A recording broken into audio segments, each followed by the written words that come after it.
So let's continue in the spirit of stories from women of all ages with a story that I'm going to share about the time I stepped up.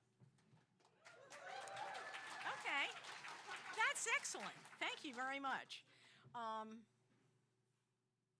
So I'm standing in line with a bowl of soup and a hunk of bread in the bowels of Port Authority, underscore bowels. It's 2002, and I've grown accustomed to the permanent memorials.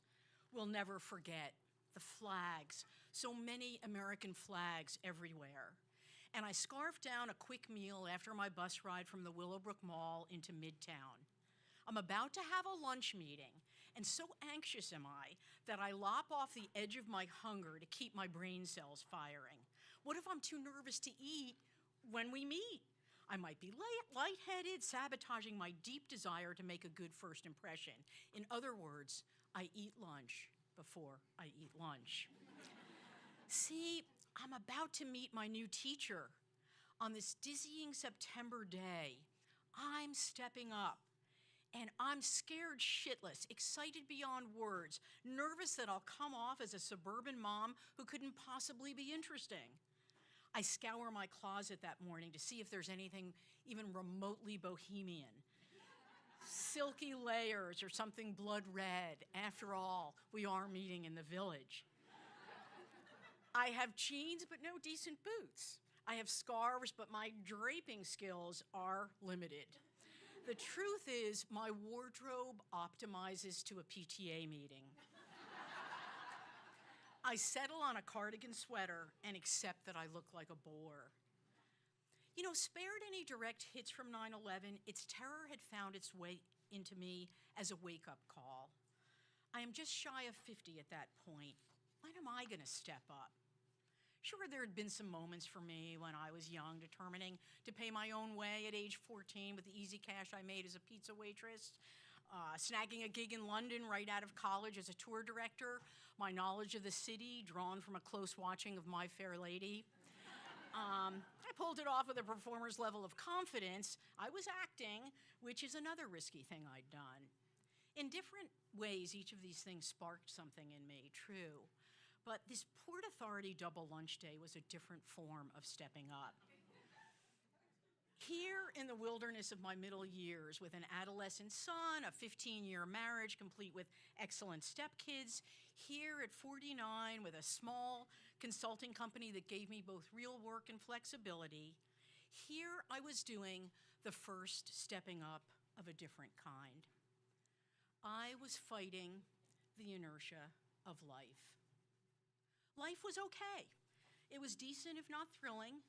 I had settled on its sameness, the laundry rituals, the trek to Costco for a lifetime supply of Pita-Bite crackers, the rites of daily living that lull you into surrendering your deeper intentions. But wait, what was missing? Something we were withholding made us weak, wrote Robert Frost, until we realized it was ourselves. To me, stepping up means doing the thing you're both deeply drawn to and so frightened by, you leave it on the shelf. You withhold it from yourself. It has special relevance as you age because when you're young, there's always a chance you're going to go for it. Quit the day job, learn organic farming, travel the Khyber Pass. And then you have a kid, you have a mortgage, you have a well-defined sock drawer, and you zone out on that deeper voice, the one you buried when you crossed the bridge into adulthood. Leaving those dreams on the shelf, you steal an occasional glance, still there, but you're not ready. You're not ready to step up. You're never ready because what you most desire holds the greatest chance to defeat you, to tell you you've failed at the one thing that matters most. So the shelf is safe until it isn't. So what was it on the shelf? Friends, here it is. I wanted to write, to create, to perform, to tell stories. And that was what was on my shelf since the time I left college and put my notebooks down. It seems so simple, doesn't it? Why not just grab a pen and do it? but it felt like something I had to put away, along with my platform shoes and bell bottoms, my Roach Clip and my Beatles albums, because now I was a young adult with rent, college loans, and a chronically sick Fiat to care for.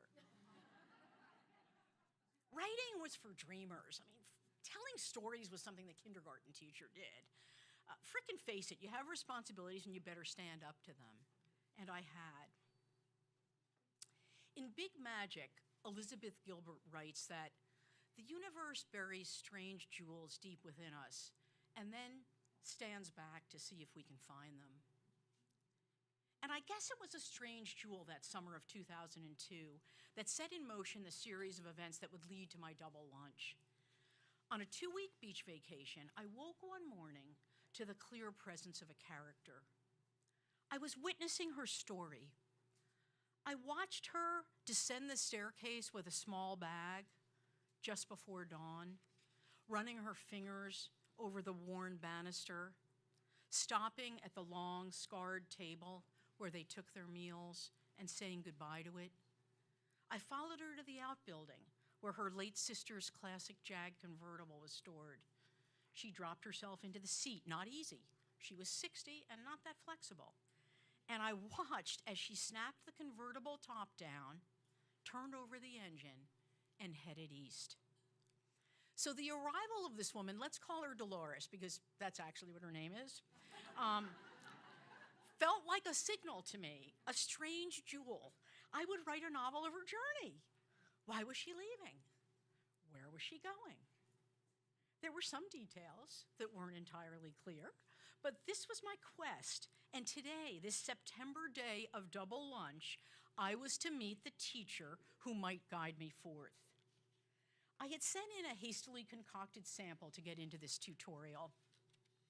And I told my new teacher that, no, it wasn't the angry dentist and his aloof wife I wanted to write about, but a woman leaving her community, her home after more than 30 years of an accomplished life, that her name was Dolores, and she was a bit matronly, but with a winning smile and a quick humor.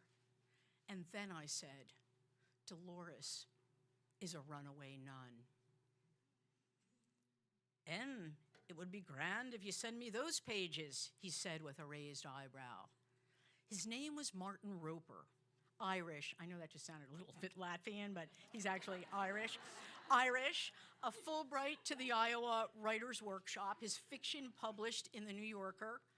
On that September day, I stepped up to claim a story, to claim the endless time it would take, to work it, to claim an identity as a writer. It turns out Martin was a wise and generous counselor over the years, helping me find truth on the page, challenging me to go deeper and deeper still. And when I jumped on that bus home, I was still a suburban cardigan-wearing mom, but now I was a writer too. I launched a new routine. I'd write pages of the Dolores story in the early morning before the work demands set in, send them along to Martin, and meet up every few weeks for his counsel. That habit of early morning pen to the page is still with me, something I honor as best as I can. I've learned so much these last 17 years about stepping up that it sets in motion events and outcomes you can't anticipate. It took a wake-up call, 9/11, to jolt my system, to silence the voices holding me back. It took downtime, that 2-week vacay, to invite something new in, something I was withholding. My beloved Dolores arrived when I had time for my spirit to meander. I found a teacher, a wisdom guide, someone who knew things I didn't. I learned how to listen. I learned how to learn. And there were unexpected consequences. Here's one. A marriage of 30 years dissolved. Who I was becoming couldn't seem to fit within its container. So I left the suburbs and I settled into a new life on West 85th Street. Yeah, it's not bad. It's pretty good. Pretty good. Thank you. The path, it's going to be circuitous. Here's something, I've written some plays. One even got an equity production and a pretty decent Times review. But still, I haven't finished the story of my runaway nun. You know, when I got my first Artist Colony Fellowship a few years ago, Nick, this is the cue, the photo, and you can leave that up for a minute there. There she was. Dolores, all that stuff around me is all Dolores notes. And that's what I worked on those 2 precious weeks. And by the way, notice, no cardigan. It's not entirely lost on me that her story, a midlife woman ensconced in a seemingly sensible life that she needed to escape, foreshadowed the arc of my own journey. You are the sky, writes Pema Chodron, the venerable Buddhist nun. You are the sky, and everything else is just weather. Those words were posted on my wall in my Wyoming studio, and they stay with me now, reminding me that who I am and what I'm here to do is separate from the routines and patterns that make up the bits and bobs of life. Be careful, I remind myself, not to let the routine of the days stand in for your plan A life. The thing is, stepping up is a life's work. We begin again every day, and then we keep going. Thank you.